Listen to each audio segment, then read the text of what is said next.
Hi, my name is Mashanta and welcome to my YouTube channel. This is a space where I love talking about self-love, skincare and makeup. So if that's the sort of thing that you enjoy, then please keep on watching. I'm so glad you decided to spend some time with me and I really hope you enjoy this video. The festive season is upon us, and along with festive seasons comes a lot of sales, a lot of so-called irresistible offers. In today's video, I wanted to talk about 10 tips that have personally helped me to avoid falling for the sale mania and overspending. These are some realizations that you may or may not already know, but I do hope that if you stick around and spend time in this video, you will find a tip or two that will help you and will hopefully minimize any post-sale, post-purchase regret. The idea is, of course, mindful consumption. If you obviously need something or have been wanting something for a while, then this is not me judging you for shopping during sales, but I have definitely found myself in a situation where I have just gotten super excited by sales and offers and probably spend more than I anticipated or more than I planned, which I really want to avoid and be more mindful about what I'm purchasing, what I'm getting into my collection. The first tip, which I think some of us already do, is tracking prices for a long time. Consistently looking at prices of products that you are attracted to over a 6-month or a 12-month time frame. Companies are bound to make every offer sound like the best offer that is going to end in the next 24 hours. But the fact of the matter is, not every offer is the best offer, and they actually have dedicated teams planning and negotiating in such a way so that they get the best offers for specific sales events. If you don't have an idea about typical offers, typical prices over an extended period of time, then you are bound to get swept up in that entire mayhem and brouhaha about how this is the absolute best offer out there.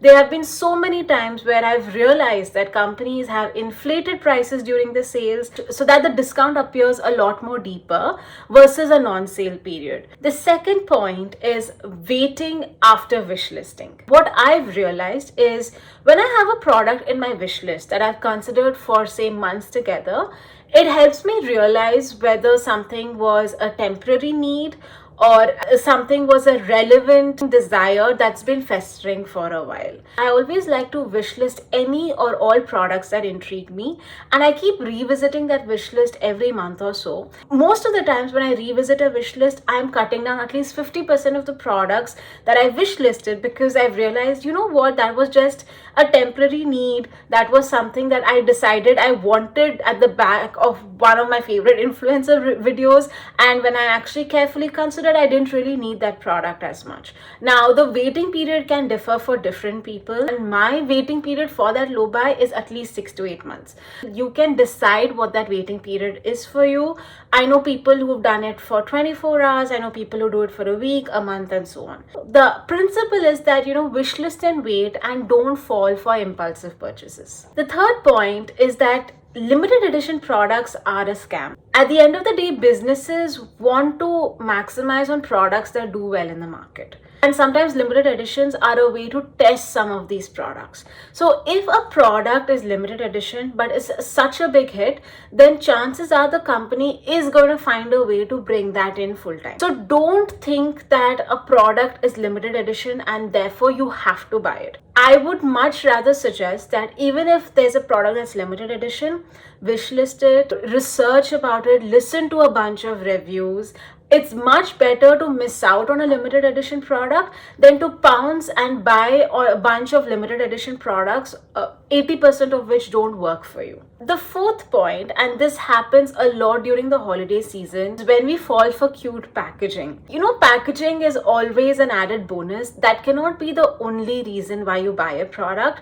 But of course, I completely understand if during the festive season, you can really lose your head because the packaging is so cute, so innovative, and everyone keeps talking about it.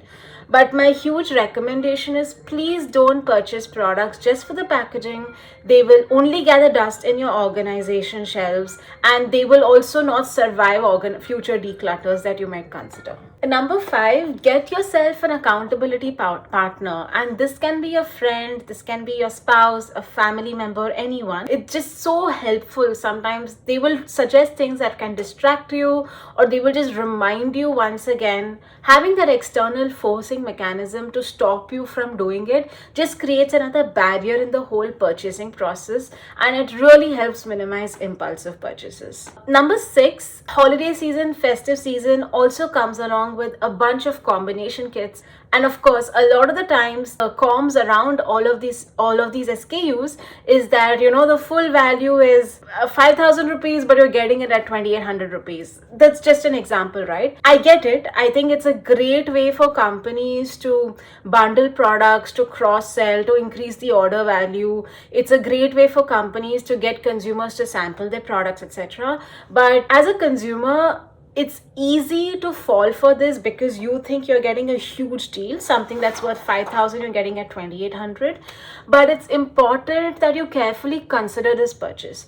If a kit has, say, 7 products, are those 7 products that will suit you, that you will use? Are those products that you would have anyway bought individually, and therefore you're getting a good deal altogether? Those are important questions to answer for yourself. There have been times where I have just been swept up and I've bought these multi-product kits, and then I realized of the 5 products, only 2 products work for me, or I had only heard about 2 products and the other 3 were an added bonus. So it's very important that when you're considering these festive kits, evaluate each and every product in that kit standalone and think about whether this makes sense for you and your collection, and if in the absence of such a kit you would have actually bought each of these products or not. If that's not the case, then it's not a good deal. I hope I'm getting that right. Number 7 is festive season is also the best time for companies to come up with holiday collections or come up with new releases. And of course, it can sound like such a tempting situation because it's a new release and you will have prevailing festive discounts that you want to take advantage of. But please do not buy a new release without researching first. Trust me, the regret of buying a product that does not work for you or does not suit you far outweighs the regret of not being one of the first people to get that product. Seriously, you do not need to get every product that's launched every time. It's much better to listen to opinions of people you trust, around 10-15 different opinions, before just going ahead and buying that product. This is so important. Number 8, most companies, most retailers, or even standalone companies have certain minimum requirements on shipping. That is, if you hit a certain minimum order value, then your shipping is free for that order. Now, there's so many times where I have been tempted and I have fallen for it, where I've just added a random product that I didn't specifically need as much just to hit that minimum value for shipping. I'm not completely fixed yet. I don't know the last time I bought a product without meeting those minimum shipping constraints. This is a way companies try to get you to spend more. So if you just need one product and there's a great deal on that product, try to buy just that one product. Don't fall for this minimum shipping hack. If you're spending 100 rupees more on shipping, that's still better than spending 500 rupees extra on a product that you wouldn't really use just to avoid that 100 rupees shipping cost. Now we're down to the last 2 tips. One is always go back to the inventory that you have. At least for me, this works in those categories where I have a lot of products already. I'm seriously tempted by lipsticks all the time. It doesn't have to be an existing brand, any brand, anywhere. If the lipstick formula looks interesting, I am super tempted to buy it.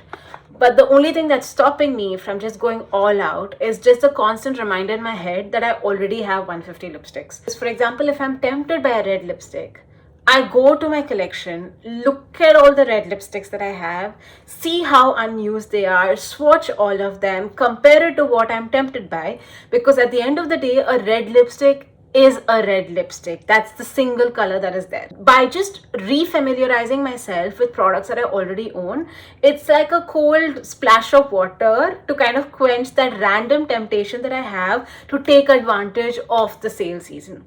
So whenever you are tempted by products randomly, just remind yourself or go back to your vanity to see products that you already have in your collection. And finally, don't buy a product if it's only for sale. This is a rule that has helped me a lot, that I never buy products that I wouldn't have bought if they were not on sale. It's really important that the product that you're considering, even if it's like a really steep discount, like a 50 or a 60%, ask yourself, would you have bought this product if it was not on sale, if it was on full price? Maybe on full price it's super expensive, but would you have then saved to buy that product?